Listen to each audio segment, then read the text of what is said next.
श्रीगुरुं दीनतारिणं कृपया क्षमतामपराधिजनं कलुषायुतशक्तसुदीननरं सुपथे परिचालय सर्वदिनं प्रणमामि च माधवदेवपदम्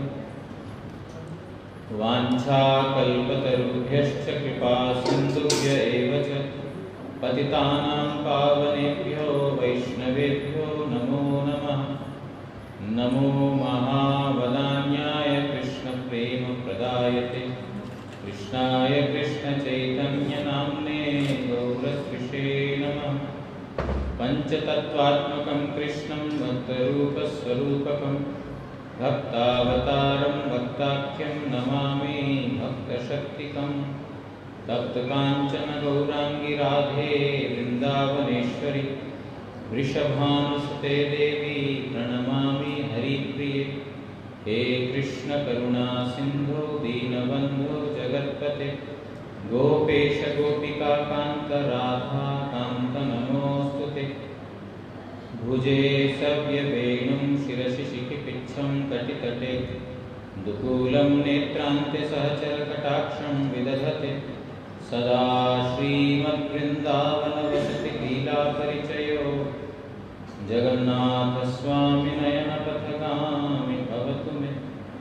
वन्दे नन्दव्रजस्त्रीणां पादरेणुम् अभीक्ष्णशः यासां हरिकथो गीतं पुनाति भुवनत्रयं भक्त्या विहीनमपराधलक्षैक्षिप्ताश्च कामादितरङ्गमध्ये कृपामयि त्वां शरणं प्रपन्नवृन्दे नमस्ते चरणारविन्दम्। भूमस्वखलितपादानां भूमिरेव यवलम्बनं त्वय्यजातयपराधानां त्वमेव शरणं प्रभु। भक्त्या विहीन अपराधलक्षैक्षिप्ताश्च कामादितरङ्गमध्ये कृपामयि त्वां शरणं प्रपन्नवृन्दे नमस्ते चरणारविन्दम्। वागीशा यस्य वदने लक्ष्मीर्यस्य च वक्षसि यस्यास्ति हृदये संवेद तां नृसिंहामहं भजे। श्रीनृसिंह जय नृसिंह जय जय नृसिंह प्रह्लादीश जया पद्ममुखा पद्मवृन्दम्। श्रीकृष्ण चैतन्य प्रभु नित्यानंद श्री अद्वैत गदाधर शिवासादि गौर भक्तवृंद। हरे कृष्णा कृष्ण कृष्ण हरे हरे हरे राम राम राम हरे हरे। नारायणं नमस्कृत्य नरं चैव नरोत्तमं देवीं सरस्वतीं व्यासं ततो जयमुदीरयेत्।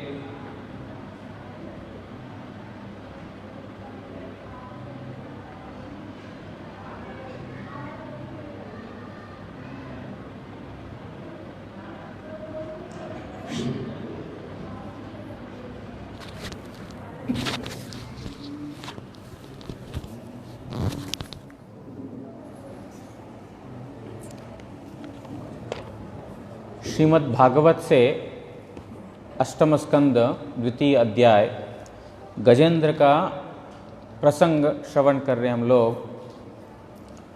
त्रिकूट पर्वत में एक ऋतुमत नामक एक उद्यान, जिसमें एक बहुत बड़ा हाथी, जितने भी हाथियां हैं उन सब का राजा, वो एक दिन अपना सारा परिवार झुंड को लेकर के चल पड़ा उस जंगल में। और उस गजराज का इस प्रकार प्रभाव या शक्ति कि सारा जितने भी जंगल में जानवर है सब छुप जाते थे। उनका पराक्रम ऐसा था। और सब बड़े हिंस जातीय जानवर जब छुप जाते थे, जो छोटे छोटे जो जानवर, वो अच्छे से उनके निगाह में नहीं आते थे, उनके आंखों में नहीं आते थे, लेकिन आराम से वो विचरण करने लगे। इस प्रकार शक्तिशाली गजराज पानी के ओर जा रहे हैं, सरोवर के ओर, और उनके साथ जितने भी हस्तिनी हैं और पुत्र हैं और अन्य जितने भी हाथी है सब साथ चल रहे हैं। और रास्ते में जो भी बेत का हो या बांस का हो या कोई भी जो है झाड़ पेड़ इत्यादि जो कुछ भी है सबको कुचलते हुए उखाड़ते हुए अपना रास्ता बनाते हुए जा रहा है। और वहाँ पर जितने भी जो भ्रमर इत्यादि हैं, मधुमक्खियाँ इत्यादि, वो सब उसका जो घर्म उसका जो पसीना है वो पसीना इतना सुगंधमय एक मधु के जैसा लग रहा था कि जितने भी भ्रमर मधुमक्खी हैं वो सब वहाँ पर घूम रहे हैं उनके साथ। और ऐसा इतना गजराज एकदम मत्त अवस्था में था। क्यों? एक तो होता है बंदा पी करके मत्त होता है,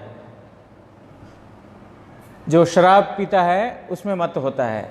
दूसरा मत्त होता है अपना मद से, अपना जो शारीरिक बल हो गया, इंद्रियों का बल हो गया, या धन हो गया, दौलत हो गया, या सुंदरता, ये सब होता है मद का कारण।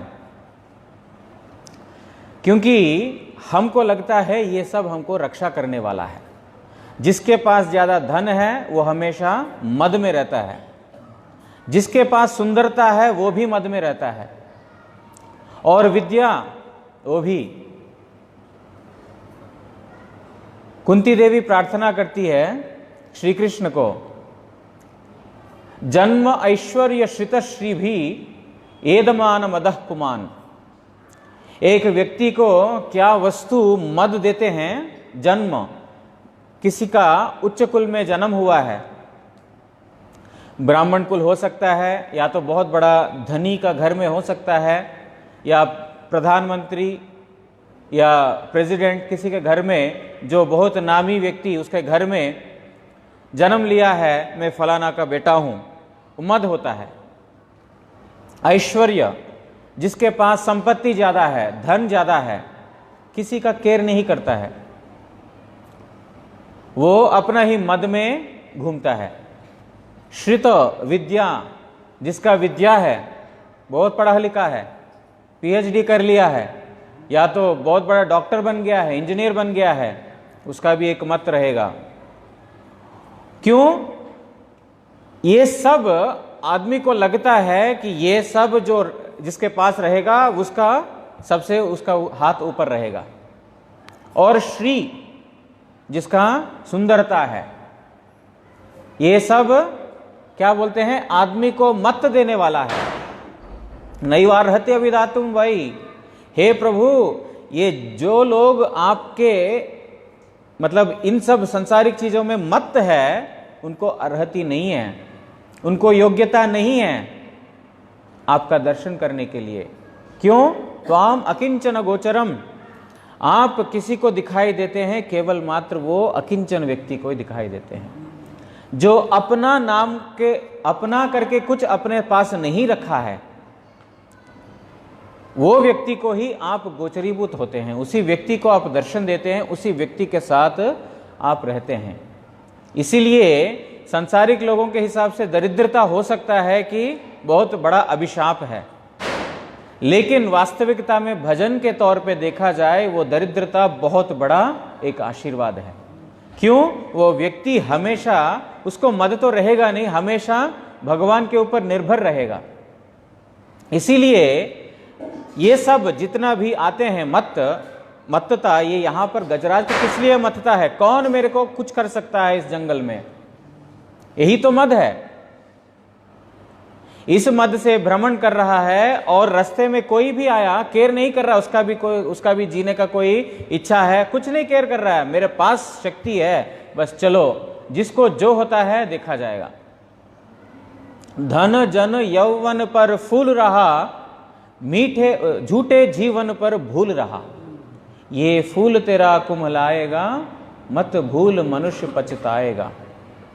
एक ऐसा व्यक्ति ने, भक्त व्यक्ति ने लिखा, धन जन यौवन पर फूल रहा। तुम्हारे पास यौवन है, तुम्हारे पास तक शक्ति है, ताकत है, धन है, और जन मेरे पास इतने सारे लोग हैं, मेरी बीवी है, मेरे बच्चे हैं, या तो मेरा ये है, मेरा वो है, रिश्तेदार है, कुछ कमी कुछ प्रॉब्लम हुआ तो फिर ये सब मेरा साथ देंगे। इस प्रकार ये सब देख करके फूल रहा, तुम अपने बहुत फूल रहे हो और झूठे जीवन पर भूल रहा। ये झूठा जीवन है, ये वास्तविक नहीं है। वो जन तब तक ही आपका रहेगा जब तक आपके पास धन दौलत है। जिस समय वो धन चला जाएगा वो मित्र भी दूर होता रहेगा। मित्रता, कोई भी व्यक्ति आपके अंदर का कोई जो आत्मा या तो आपको देख करके नहीं करते हैं, आपके पास कितना है, जितना है उतना शत्रु, उतना मित्र बनते हैं। लेकिन जैसा वो चला जाएगा साथ साथ लोग भी चले जाएंगे। इसीलिए वास्तविकता में हमारे साथ कुछ जाएगा तो फिर ये सब नहीं है। झूठे जीवन पर भूल रहा, तुम भूल रहे हो झूठे जीवन पर, ये फूल तेरा कुम्हलाएगा तुमको, बाद में एक बार निश्चित रूप से इसको कुम्हलाएगा तुमको। हे मनुष्य, बाद में तुम पछताओगे। इसीलिए हरिनाम लो, भगवान का नाम ग्रहण करो। भगवान का नाम का सहारा छोड़ करके अन्य जगत का कोई भी सहारा बेसहारा ही रहेगा। कितना भी इकट्ठा कर ले, कितना भी इकट्ठा कर ले, एक झट से कालोस्म्य हम, भगवान गीता में बोलते हैं मैं काल हूं, काल रूप में भगवान सब कुछ खत्म कर देते हैं। इसलिए यहां पर मत्तता के साथ ये गजराज जा रहा है और क्या कर रहा है यहां पर, अपना जितना भी परिवार, उसने तो अपने आप के ऊपर तो पानी डाल लिया, स्नान कर लिया अच्छे से, पानी भी पी लिया, लेकिन यहां पर जो अपना परिवारजन, वो अपना हाथ से नहा सकते हैं, अपना सूंड से नहा सकते हैं, अपना सूंड से पानी पी सकते हैं। लेकिन जिस प्रकार संसार में आसक्त व्यक्ति जब तक अपने हाथों से अपने बच्चों को, अपना बीवी को, या तो पत्नी जो है अपने पति को या बच्चों को नहीं करेगा, तब तक संतुष्ट नहीं होता है। किस लिए कर रहा है इस व्यक्ति, इस वस्तु को ही भूल जाते हैं। हमारा भक्ति विनोद ठाकुर जी बहुत सुंदर भजन लिखा, दुर्लभ मानव जन्म लभिय संसारे, कृष्ण ना भजिनु दुख कहिमु कहारे। उसमें बोलते हैं गार्धबेर मत अमी करी परिश्रम, कार लागी एत करी ना घुचिलो भ्रम। भक्ति विनोद ठाकुर जी का एक एक वाणी श्रीमद् भागवत और भगवद गीता का ही श्लोक है। जो भागवत में और भगवद गीता में जो शिक्षा दिया, उसी को भक्ति विनोद ठाकुर जी ने हम जैसे लोगों को समझ में आ जाए इसलिए एक सरल करके भाषा में लिख दिया। बोल रहे गार्धबेर मतो अमी कोरी परिश्रम। गार्धब मतलब समझते हैं, गधा, गधे के जैसा मैंने परिश्रम किया। करते हैं हम सब लोग, हमारा तो यही हालत है। सुबह से लेकर के रात तक इतना घिसाई, इतना घिसाई, इतना घिसाई, दिन भर परिश्रम करते हैं गधे का जैसा। गधा कैसा करता है? हमारा वैष्णव लोग उसको व्याख्या करते हैं, गधा मतलब क्या है, जब तक उसके पीठ के ऊपर बोझ नहीं डालते तब तक जाएगा नहीं वो। कपड़ा डालो, चीनी डालो, चावल डालो, कुछ तो डालो उसके ऊपर, उसके बाद ही चलेगा, तब तक नहीं जाएगा वो। और जो कपड़ा डाला एक भी वो पहनता नहीं है, जो चीनी का बोरी डाला उसको खाना नहीं है, सिर्फ बोझ वाहन करेगा वो, सिर्फ उठा करके जाएगा। हमारा इतना परिश्रम करते हैं, इतना परिश्रम करते हैं, इतना क्या खाते हैं? 2 रोटी। अरे हाथी कितना खाता है, वो कितना परिश्रम कर रहा है। कुत्ता, बिल्ली, भेड़, बकरी वो भी खाते हैं, वो कितना परिश्रम कर रहे हैं। लेकिन इस दुर्लभ मनुष्य जन्म मिलने के बाद भी कृष्ण ना भजिनु, मैंने जो करना चाहिए इस मनुष्य जीवन में वो नहीं करके क्या किया? गार्धबेर मत, एक गधे के जैसा। अरे वो किस लिए करता है गधा? थोड़ा सा घास खाने के लिए, थोड़ा सा तो घास चाहिए उसको।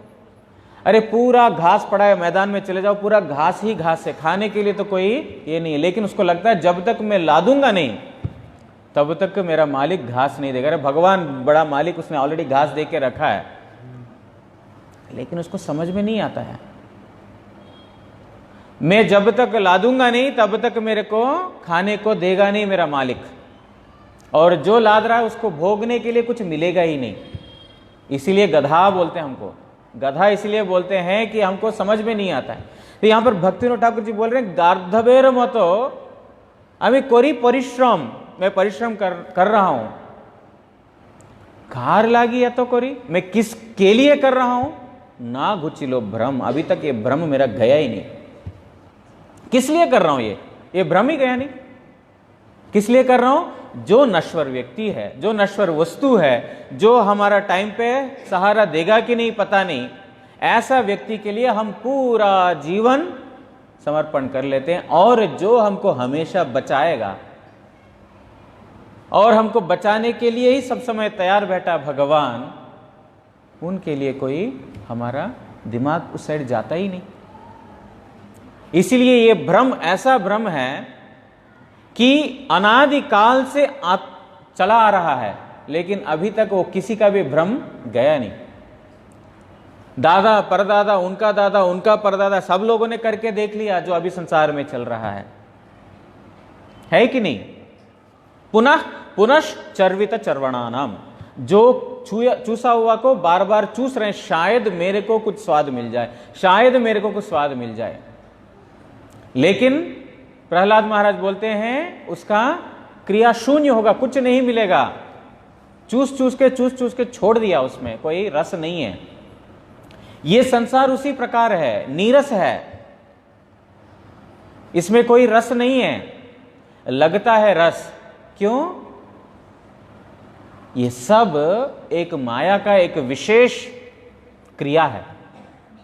ईश माया, कल हम पढ़ रहे थे, ईश माया की वजह से लगता है ये मेरे हैं।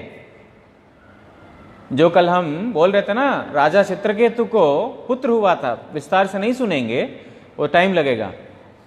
राजा चित्रकेतु बच्चे के लिए पागल हो गया, बच्चा नहीं है, पागल हो गया। आंगीर ऋषि आया वहां पर। ऋषि मुनि किस लिए आते हैं? जीवों को कल्याण करने के लिए आते हैं, बच्चा देने के लिए नहीं आते हैं, या तो पैसा देने के लिए नहीं आते हैं। इसके लिए तो है बाहर लोग। गुरुजी बोला करते थे ना कि सूतदारा लक्ष्मी पापी के भी होय। सूत, दारा और लक्ष्मी, और पापी व्यक्ति के पास भी वो है, उसका भी एक पत्नी है, उसके भी बच्चे हैं, उसका भी पैसा है, पापी के पास भी। तो गुरुजी बोला करते थे कि अगर यही चाहिए तो उसके पास चले जाओ, साधु के पास क्यों आ रहे हो? सच्चा साधु कभी भी ये नहीं दे सकता है। संत समागम हरिकथा तुलसी दुर्लभ दोई। संत समागम और उनके मुखारविंद से जो हरिकथा सुदुर्लभ है, लेकिन ये कनक कामिनी ये सब जगह मिल जाएंगे, पापी के पास भी है। तो अगर चाहिए तो उसके पास चले जाओ। साधु के पास किस लिए आना है? प्रभु मेरा जीवन किस लिए, मनुष्य शरीर किस लिए है, मुझे करना क्या है, इसके लिए। तो आंगीर ऋषि आया, तो जिसका जो मन पूरा अंधकार से छाया हुआ रहता है, किस लिए? मोह, बच्चा चाहिए, पैसा चाहिए, सुंदरी स्त्री चाहिए, ये चाहिए, वो चाहिए। इस मोह में जब आवृत होता है, उस समय साधु का सद्वचन अच्छा नहीं लगेगा। देखो किसी के पास जाकर के आपको ये सब क्या है, ये सब मोह माया छोड़ करके भजन कीजिए, बोलते यही मेरा भजन है। हमने ऐसे बहुत सारे लोगों को देखा, बोलते हैं भगवान ने हमको संसार दिया, संसार अच्छा करना ही हमारा भजन है। क्यों? भगवान गीता में बोल दिया कर्मण्येवाधिकार से, तुम कर्म करो, तुम कर्म करो। जैसे कि गीता उसने सब कुछ समझ लिया हो। एक लाइन बोल देता कर्मण्येवाधिकारस्ते, अरे दूसरा लाइन भी पढ़ो, मां फलेषु कदाचन, उसका फल का अभिलाषा मत रखो। देखते हैं कितने लोग करेंगे अपना संसार के लिए। पहला लाइन तो बोलते हैं सब लोग कर्म करो कर्म करो, अरे फल का अपेक्षा मत करो, फल का अपेक्षा नहीं करके संसार करो। देखता हूं कितने लोग, बीवी तुम्हारी काना नहीं बनाएगी और पति तुम्हारा केयर नहीं करेगा। देखते हैं कितने लोग करेंगे। फल का अपेक्षा करते हैं हम, लेकिन बोल देते कर्म करो कर्म करो। भगवान गीता में यही शिक्षा दिया, कर्म करो। अरे समझो, साधु के पास जाकर कैसा कर्म करना बताया। मां कर्म फल हेतुर्भु मातो माते संगोत्सव अकर्मणि। कर्म का फल मेरे हाथ में है, तुम्हारे हाथ में नहीं है, ये जानकर कर्म के प्रति तुम नीरस नहीं होना, अकर्म के प्रति तुम आकर्षित नहीं होना। कर्म करो, लेकिन fruits are in my hands, इसका फल मेरे हाथ में है। जब मेरी इच्छा है तब मैं दूंगा।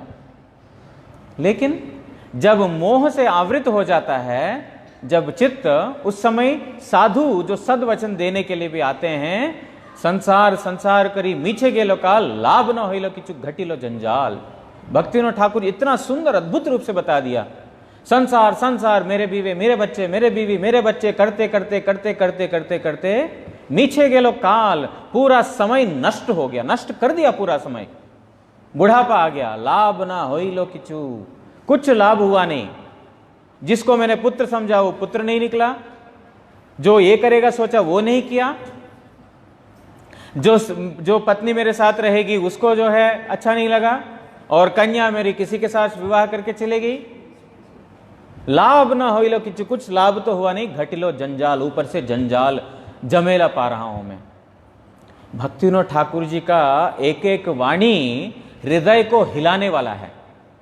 वास्तविकता में हम अगर जानना चाहते हैं, भक्तिविनोद ठाकुर जी ने जो कीर्तन लिखा ना, वो कीर्तन को अकेले में बैठ करके करना। कीर्तन बाहर हम बड़ा सुर ताल लगा करके करते हैं, लेकिन अकेले बैठ करके वो कीर्तन करना, समझ में आ जाएगा कि कितना अंदर से हिलाता है वो। भक्तिविनोद ठाकुर जी का वाणी साधारण वाणी नहीं है, वो वैकुंठ वाणी है, गोलोक वाणी है। लेकिन हम जैसे एक साधारण बद्ध जीव का एक अभिनय करते हुए हमको शिक्षा दे रहे हैं यहां पर कि किसको देख करके तुम्हारा अहंकार है, इस जगत में क्या तुम्हारा रक्षा करेगा। और आंगिर ऋषि जब आया, बोलते हैं मेरे को पुत्र चाहिए। साधु क्या करेगा, चल ठीक है तथास्तु, हो जाएगा तुमको पुत्र, लेकिन हे राजन समझ जाना, ये पुत्र तुमको दुख भी देगा, सुख देगा तो दुख भी देगा। इसका नाम होगा हर्ष शोक। हर्ष मतलब आनंद, शोक मतलब दुख। ये दुख भी देगा, आनंद भी देगा। लेकिन हम जैसे बद्ध लोग ना समझते नहीं है, साधु का वाणी का क्या है वो समझते नहीं है। अरे कोई बात नहीं, हमको सुख तो मिलेगा, दुख तो ठीक है संसार में है ही है। हम दुख को हमेशा दूर रखना चाहते हैं, सुख अच्छा चलो हमको मिलेगा। अब इतना कुछ हम एसी में बैठते हैं, हमको तुरंत सुख चाहिए, अभी ठंडा तुरंत चाहिए, बाद में गोड़े में घुटने में दर्द होगा या तो शरीर में दर्द होगा, बाद में देखी जाएगी, दवाई खा लेंगे, लेकिन अभी मेरे को सुख चाहिए। यही हमारा हालत है। तो यहां पर क्या कर रहे हैं, तुमको दुख भी मिलेगा सुख भी मिलेगा, कोई बात नहीं, बच्चा चाहिए मेरे को, सुख हो दुख हो कोई बात नहीं, बच्चा चाहिए। तथास्तु, हो गया बच्चा।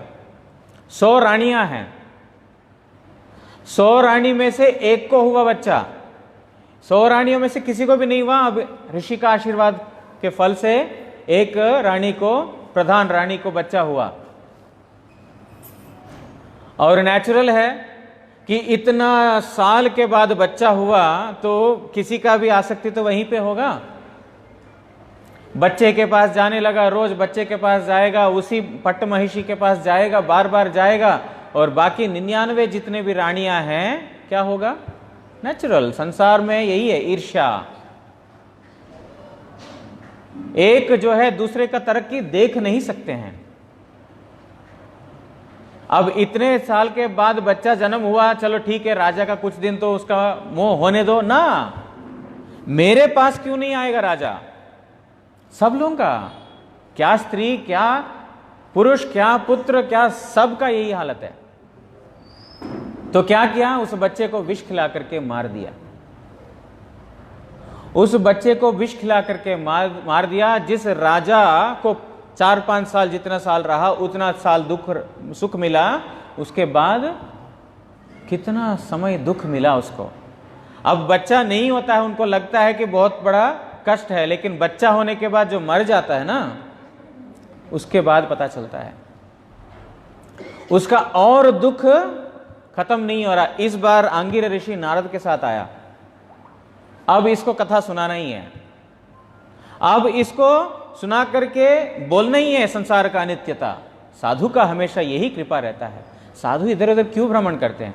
उनको कोई काम नहीं है, एक जगह बैठ करके भजन कर सकते हैं वो लोग, लेकिन संसार के जीवों को उद्धार करना ही एकमात्र उनका लक्ष्य है।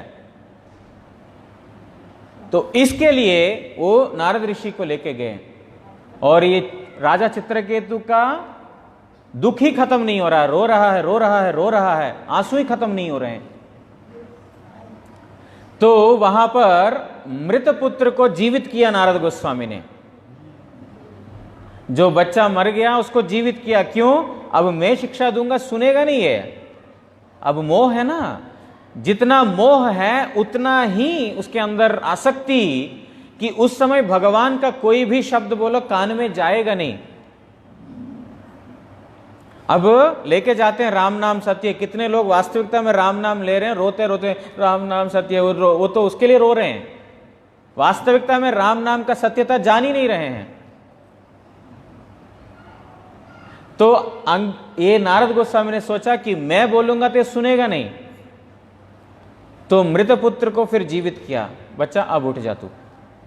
क्यों? उन लोगों के अंदर तो सब इस प्रकार का विशेष शक्तियां हैं। उठाया, अरे बेटा इतना अद्भुत राजा मिला, सुंदर राज्य मिलेगा, इसके बाद तुम एकमात्र राजा बनने वाले हो, ऐसा इतना ऐश्वर्यमय जीवन छोड़ करके क्यों मर के चला गया यहां से?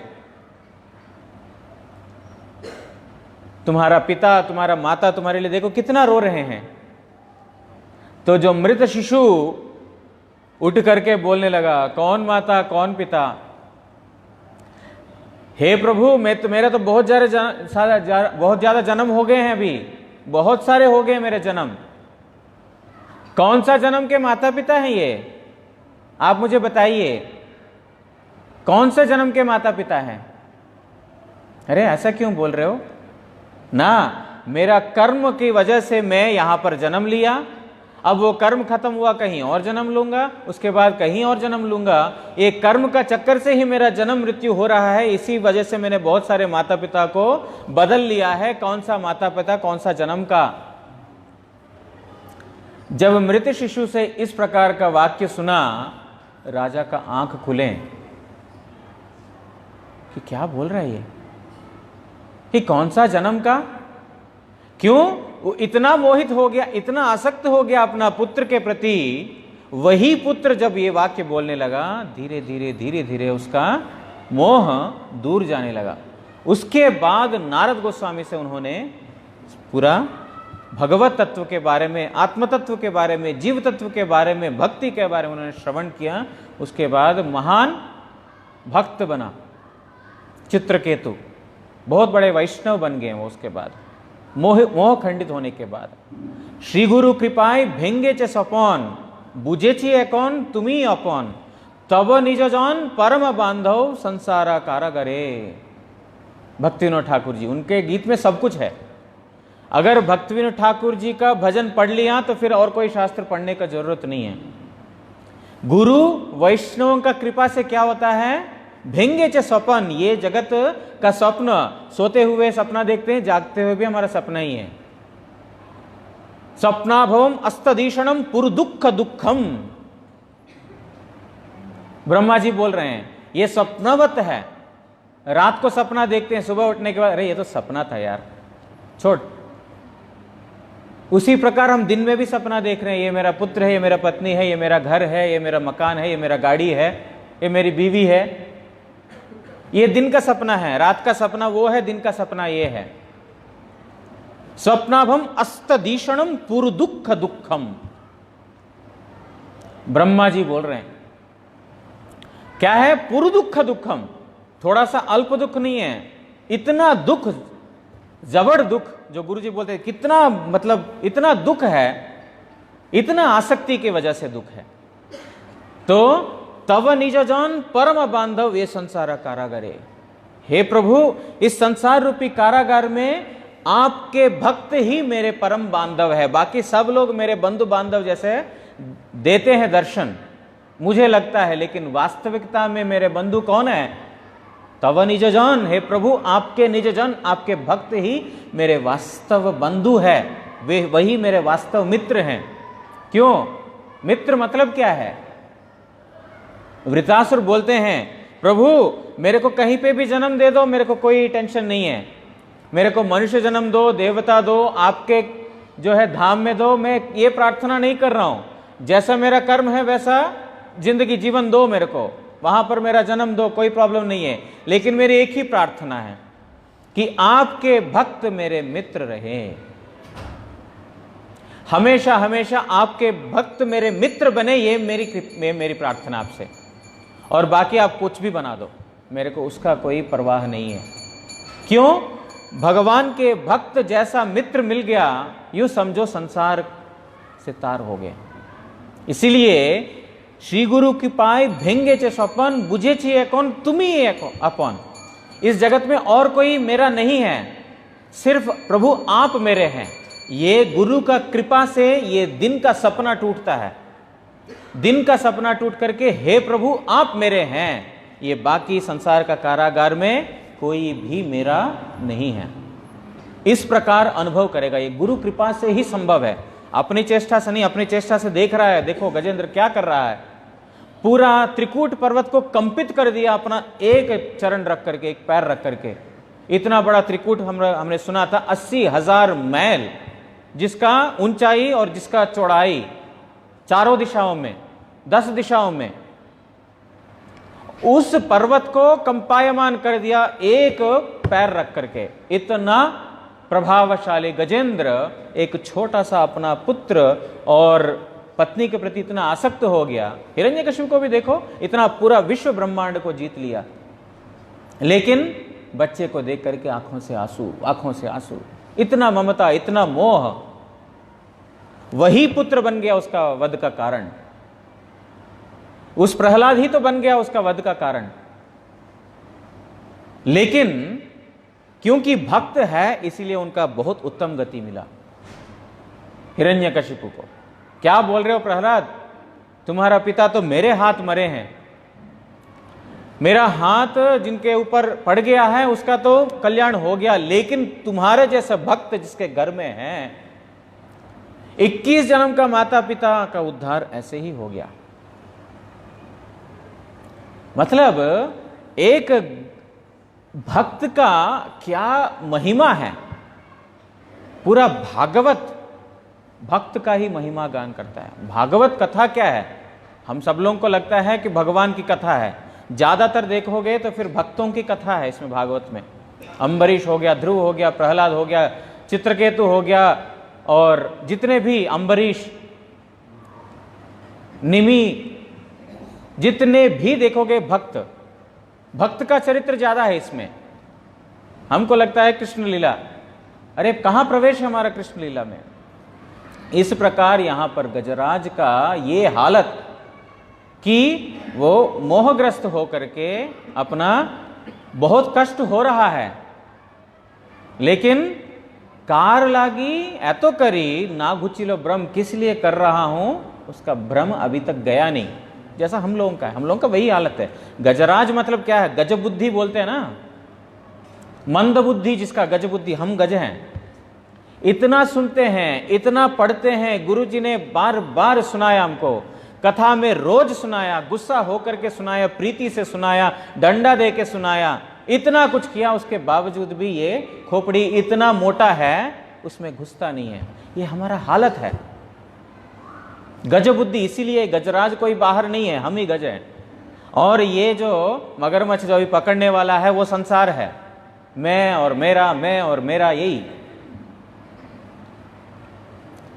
तम तत्र कश्चिन नृप दैव चोदितो ग्राहो बलीयांश्चरणे कयाग्रहीत यद यद्छ यैवं व्यसनम गतो गजो यथा बलम सो अति बलो विचक्रमे। हे नृप, सेई सरोवरे दैव प्रेरितो महाबलशाली कोनो कुंभीर क्रोधे ओय गजेंद्रेर चरण आक्रमण करिलो। महाबलवान ओय गजपति दैववशतः ओई प्रकार विपदे पतित होइया यथा साध्य विक्रम प्रकाश करिते लागिलो। बोल रहे हैं हे नृप, हे राजा। कौन बोल रहे हैं? सुखदेव गोस्वामी बोल रहे हैं परीक्षित महाराज को, हे राजन, उसी सरोवर में एक कुंभीर, मगरमच्छ, ग्राह उस सरोवर में वास कर रहा है। उसने देखा कि ये कौन मेरे इलाके में आकर के इतना उधम मचा रहा है। अब देखो, ये गजराज ऐसा नहीं कि पहले दिन गया, सरोवर में तो रोज जाकर के पानी पीता है। यहां पर बोल रहे हैं दैव प्रेरित, आज दैव से उसको हो गया। रोज तो होता है, अब एक्सीडेंट किस दिन होगा बोल के आएगा किसी को? मृत्यु कब आएगा बोल के आएगा? दैववत जब प्रारब्ध कर्म वहां पर हमारा होता है, वो प्रारब्ध कर्म को तो भोगना ही पड़ेगा। अब किसका कर्म कब प्रारब्ध हुआ है, कब प्रारंभ हो गया, किसी को पता नहीं है। दैववत यहां पर दैव प्रेरित कितना बलशाली कहां चला गया। इसलिए हमारा शंकराचार्य जी अपना भज गोविंदम में लिखते हैं, मां कुरु धन जन यौवन गर्वम हरति निमेषात काल सर्वम।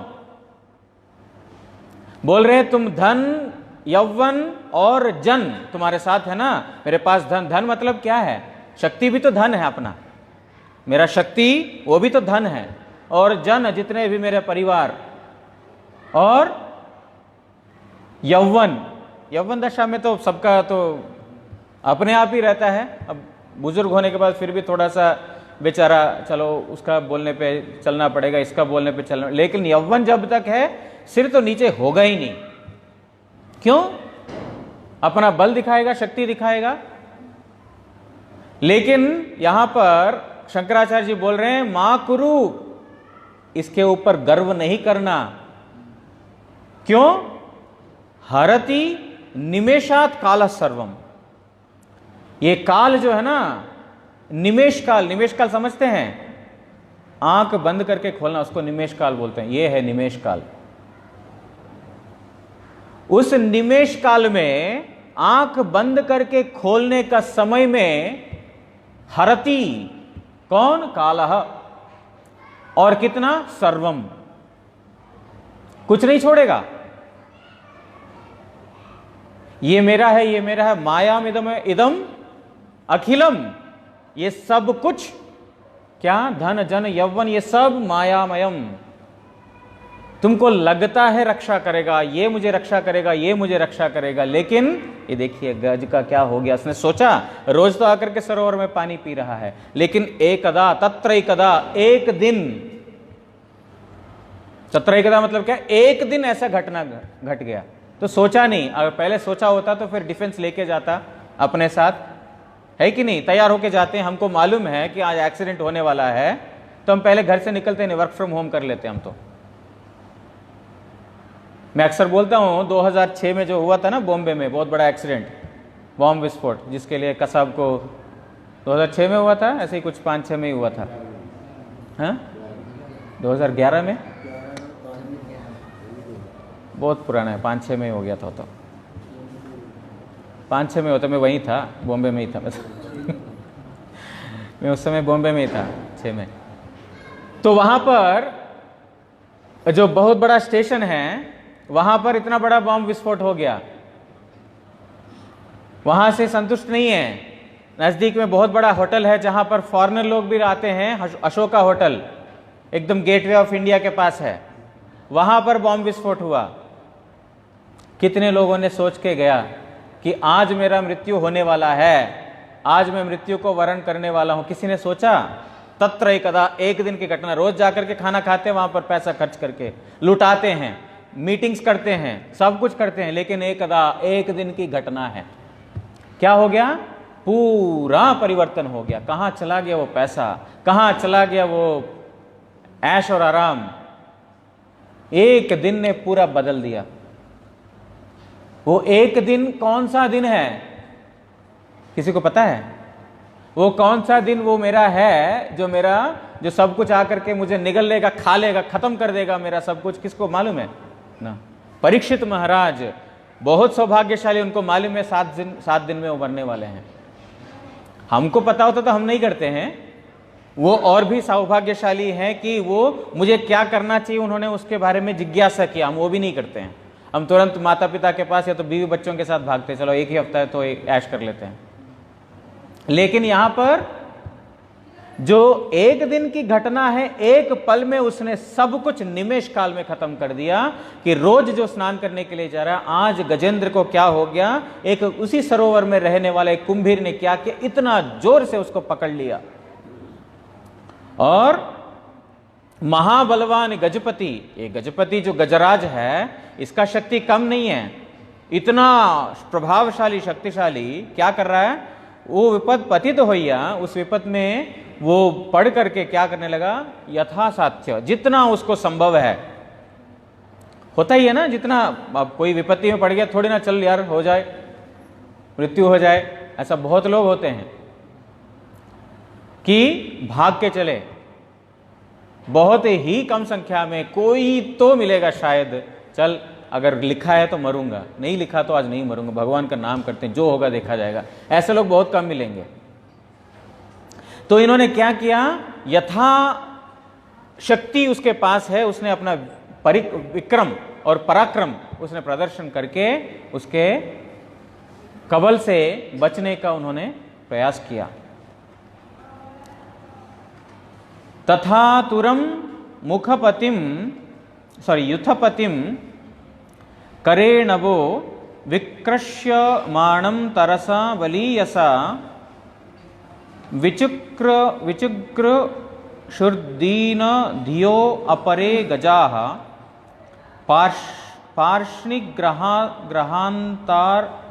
ग्रहास्तारयुतं न चाशकन। तदनंतर प्रभूत बलशाली से कुंभीर कर्तृक वेगे आकृष्ट युथपति के देखिया तत्पत्नी सकल दीन चित्ते रोदन करिते लागिलो, ओ अपर सहायकारी हस्तिगणो ताहाके उद्धार करते समर्थ होइलो ना। हे राजन, उसके बाद क्या हुआ, उसने अपना पराक्रम से तो बहुत प्रयास किया, उस मगरमच्छ का जो बंधन है उससे कैसे भी करके निकलने के लिए, और जो तट के ऊपर खड़े जो बाकी हस्तिनीगण, उनके पत्नियां, अब उसका क्या काम है, क्या काम है, रोना। उससे ज्यादा क्या कर सकते हैं, हाय हमारा पति को क्या हो रहा है, क्या हो जा रहा है, उसको होता है ना कि उस समय ही सारे यादें आते हैं, मेरे को ऐसा रक्षा किया, मेरे को ऐसा करता था, ऐसा देखभाल करता था, मेरा ये करता था, वो करता था, उस विपत्ति में सारा इमोशंस उसी समय आ जाते हैं, और उसमें क्या है, रोना। इसके अलावा तो और कुछ काम नहीं है वहां पर, क्या कर सकते हैं, क्यों, बाकी जितने भी सहायकारी हस्ती है वो प्रयास करके भी कुछ नहीं कर पा रहे हैं, बेचारे ये स्त्रियां क्या कर पाएंगी, इसलिए सिर्फ रो रहे हैं। इस प्रकार ये दीन अवस्था है। देखिए, जिसके लिए उन्होंने सारा जीवन दे दिया, कोई भी वहां कर आकर के बोले, हे कुंभीर इसको छोड़ दो, मेरा पैर ले लो, मुझे खा लो, कोई बोला, सारा जीवन तो दे दिया, उसमें से एक भी नहीं बोला हे कुंभीर मेरा पैर ले लो, मेरे को खा लो, मुझे खत्म कर दो, मेरा पति को छोड़ दो। या बच्चे ने नहीं बोला, इतना अच्छा से नहलाया, इतना पिलाया, इतना परिश्रम किया, इतना कष्ट किया, उसके लिए क्या नहीं किया, और बाकी छोटे छोटे हाथी हैं, सबको भी उसने रक्षा किया, लेकिन अब इस समय कोई एक भी नहीं बोला चल मेरे को पकड़ ले, मेरे को खा ले ना। क्यों? क्योंकि सही समय पे भगवान छोड़ करके और कोई सहारा नहीं है, सब अपना जिंदगी जीने में व्यस्त हैं। हमारा एक उदाहरण है जो बहुत खराब लगेगा, लेकिन फिर भी ये सुनने से वास्तविकता क्या है समझ में आता है। हम सारा जीवन दे देते हैं किसके लिए? पैसे के लिए। सारा जीवन दे देते हैं भोग और ऐश्वर्य, आराम के लिए। पत्नी है, स्त्रियां हैं, बच्चे हैं, सब कुछ है। जब मृत्यु वरण करेगा, जब किसी को मृत्यु आएगा, क्या होगा? सबसे पहले उसको शैया के ऊपर लेटाएंगे। लेटाने के बाद उसके ऊपर जितने भी गोल्ड के ऑर्नामेंट्स हैं, जेवर जितने भी हैं, क्या करेंगे? सबसे पहले वो उतारेंगे। पूरा जीवन हमने पैसा खर्च करके इतना खरीदा और इतना शौक है सबको प्रदर्शन कराना है कि मेरे पास इतना संपत्ति है, या तो मैं इतना सुंदर लगता हूं या लगती हूं, ये करके हम इतना इकट्ठा किया, मर गए हठात, उसके बाद सबसे पहले जाएगा क्या? जो हम बाहर से दिखाते हैं ना सब लोगों को, वो सबसे पहले जाएगा। चलो इसको बड़ा आनंद के साथ शौक के साथ पहनता था, इसके साथ ही उसको जलाते हैं ना, कोई नहीं बोलेगा। ये गया तो कम से कम ये तो बचेगा। ये फैक्ट है, फैक्ट है, सत्य है ये। उसके बाद कोई दूर के रिश्तेदार आएंगे, वो सिर्फ देखने के लिए आएंगे, उनको कुछ लेना देना नहीं। कल के दिन हमारा घर में कुछ हो गया तो ये लोग आएंगे, थोड़ा मदद करेंगे, इसके लिए आने वाले लोग बहुत होते हैं। ये सुनने में थोड़ा दिल को कष्ट है, लेकिन कई बार वो दवाई कड़वा भी अच्छा लगता है। वो कुछ लोग आते हैं इसीलिए कि बाद में हमारा घर में कुछ जरूरत है, वो आकर के हमको देख के चले जाएंगे, इसीलिए लोग आते। कोई दिल में कोई ये नहीं है, आकर के बैठ जाते थोड़ा रोने का, कुछ एक करके उसके बाद मेरे को थोड़ा सा बिजनेस में काम है, मुझे ये करना है, मुझे उधर जाना है। एक्चुअली आज शाम को मेरा फ्लाइट का बुकिंग है, लेकिन अचानक हो गया, वहां पर करोड़ों का बिजनेस है, मुझे जाना है वहां पर। कौन? जो जिसको सोचा है कि ये मेरा है, ये मेरा है। वो व्यक्ति के पास आपको देने के लिए टाइम नहीं है, चला जाएगा। उसके बाद जो जितने भी पत्नियां हैं, एक ही रहती हैं वैसे, जितने भी क्या एक ही पत्नी है, तो वो रोएगी, चिल्लाएगी, पीटेगी, अपना सिर दीवार पे, सब कुछ होता रहेगा। उसके बाद उसको शव को तो लेके जाना है ना, धीरे धीरे लेके जाना है।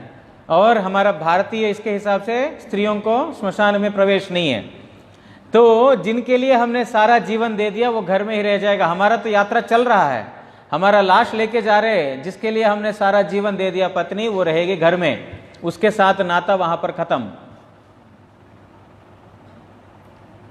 जो राम नाम सत्य है, या तो हरि बोल हरि बोल है, जो भी है बोलते हुए लेके जा रहे हैं शरीर को श्मशान घाट तक। वहां तक जाने के बाद कुछ लोग ऐसा होते हैं, मैं इसको जलते हुए नहीं देख सकता, मैं यहीं से चला जाता हूं। कुछ लोग वहां से भागने वाले लोग होते हैं। देखिए, मतलब ये फैक्ट है। और अंदर जाने के बाद चिता जब जलाता है पुत्र, ये नहीं बोलेगा पिता तुमने मेरे लिए इतना कुछ किया, तो सब कुछ तुमने लुटा दिया मेरे लिए, और तुमने जो है मेरा जो अवस्था इस प्रकार था कि मैं कुछ जानता नहीं, नादान था उस समय, तुमने सब कुछ किया मेरे लिए, अब मैं तुम्हारे विरह में और नहीं जी सकता, चल मैं भी छलांग मारता हूं ना। गया तो फिर कुछ तो पैसा बचे, कुछ तो विल में लिख के गया, वो तो मिल जाएगा मेरे को, है ऐसे ही है। अभी मैं इस पैसे को इन्वेस्ट करूंगा, बैंक में डालूंगा अपना इंटरेस्ट लेकर के, फैक्ट है ये। जिसके लिए मैंने सारा कुछ दिया वो यहीं रह गया, साथ में क्या जा रहा है? जो कर्म पूरा कमा करके गया ना, वही कर्म मेरे साथ, अंतिम साथ वही हमारे साथ है। अगर भगवान का नाम किया, वो नाम हमारे साथ जाएगा। संसार कर्म किया, पाप या पुण्य, वो हमारे साथ जाएगा। लेकिन बाकी जो पूरा जो बंधु बांधव, रिश्तेदार, मित्र, परिवार, सब जितना हमने किया, सब यहीं के यहीं रह जाएगा। तो इसीलिए जो कमाना है उसको नहीं कमा करके, जो यहीं पर छोड़ के जाना है उसमें हम पूरा समय लगा रहे हैं। यहां पर कुंभीर इस प्रकार उसको पकड़ लिया कि ये जितने भी स्त्री हैं वो सिर्फ रोदन कर रहे हैं, क्रंदन कर रहे हैं, और बाकी लोग प्रयास कर लिया, नहीं हो पा रहा, वो भी हिम्मत हार गए। इस प्रकार गजेंद्र का एक ऐसी दशा जो हम सबकी जैसे दशा होती है और यह है, वो यहाँ पर गजराज की दशा है। अब क्या करते हैं आगे हम कल सुनेंगे। वांछा कल्पतरुभ्यश्च कृपा सिंधुभ्यो एव च पतितानां पावनेभ्यो वैष्णवेभ्यो नमो नमः।